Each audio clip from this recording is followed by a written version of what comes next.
아시안게임에서 3회 연속 우승에 도전하는 대한민국 축구 대표팀이 개최국인 중국을 꺾고 4강 진출에 성공했습니다. 중국 항저우 황릉스포츠센터 스타디움에서 자국팀을 응원하러 온 중국 팬들 5만여 명은 중국어로 힘내라는 뜻인 짜요짜요를 외치며 경기 시작 전부터 떠나갈 듯 함성을 질렀습니다. 이날 경기는 변수가 많았습니다. 개최국인 중국을 상대하는 데다가 중국은 그동안 소림 축구로 불릴 만큼 거칠고 매너 없는 플레이로 악명이 높았습니다. 게다가 이번 아시안게임은 비디오 판독도 없이 진행되어 선수들을 보호할 방법이 없기에 더욱 충격적이었는데요. 따라서 우리 대표팀 황선홍 감독 또한 중국과의 경기에서 경기력 측면보다 가장 조심해야 할 부분을 심판 판정으로 꼽을 정도였죠.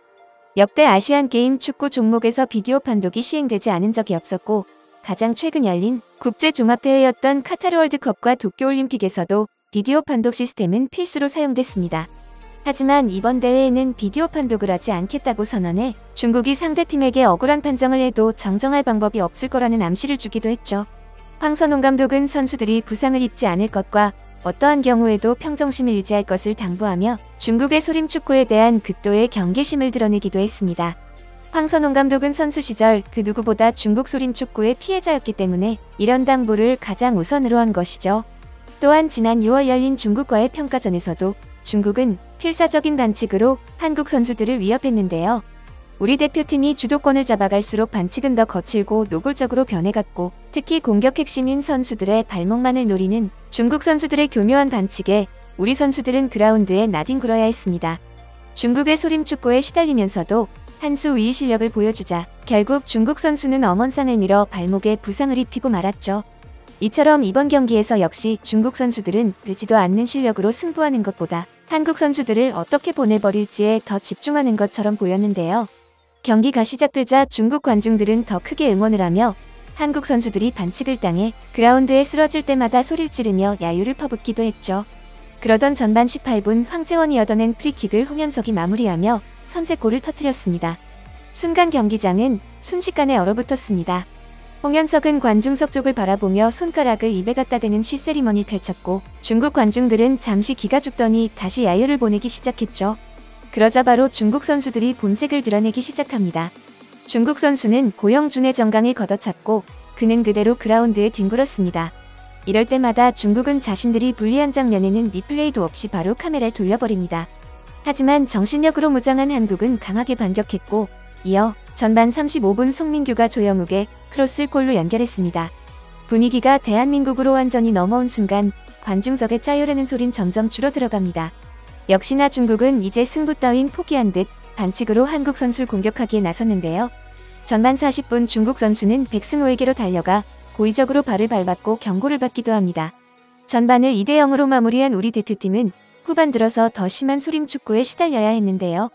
후반 4분 박기현이 볼을 잡자 중국 선수는 그대로 발목을 노린 태클을 걸어옵니다.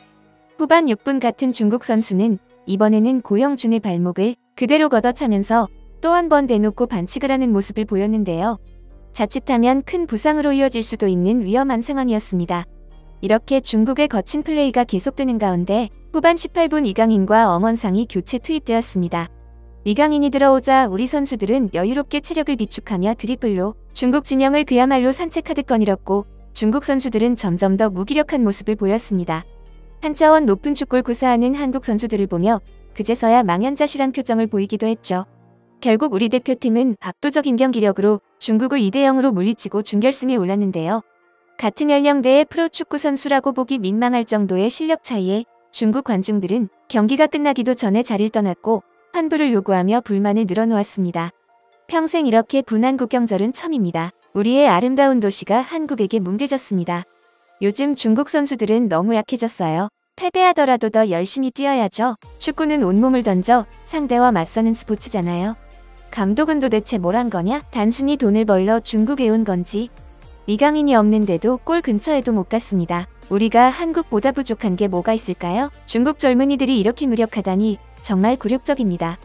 심판은 왜 한국에게 우호적인지 모르겠네요. 가우텐도 장선롱도 뭘 잘못했다고 중국 선수들에게만 편파 판정을 하나요?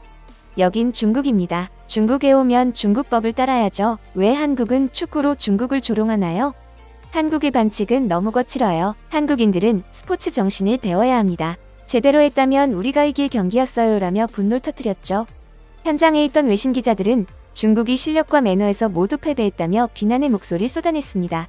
이처럼 개최국임에도 불구하고 거칠고 매너 없는 중국의 플레이를 향한 세계인들의 비판은 점점 거세지고 있는데요.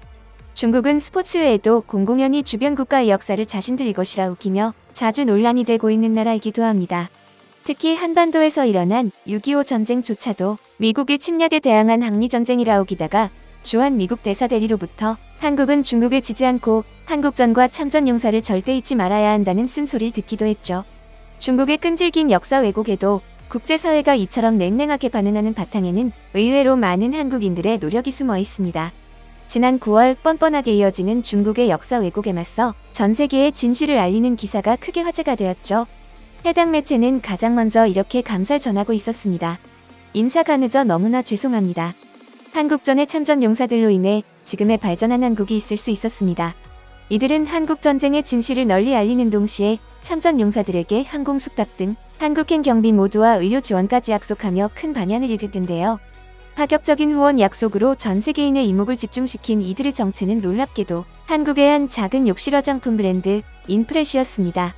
이전부터 한국전 참전 용사에 대한 진실을 꾸준히 알려오는 동시에 에티오피아 현지 참전 용사들의 안질환 수술을 전액 지원해 기적이라 불렸다는 이들은 국내의 참전 용사를 가리지 않고 생활비 카드를 만들어 배포하는가 하면 실제로 의료 지원 프로그램을 통해 필리핀 참전 용사에게 의족까지 지원했는데요.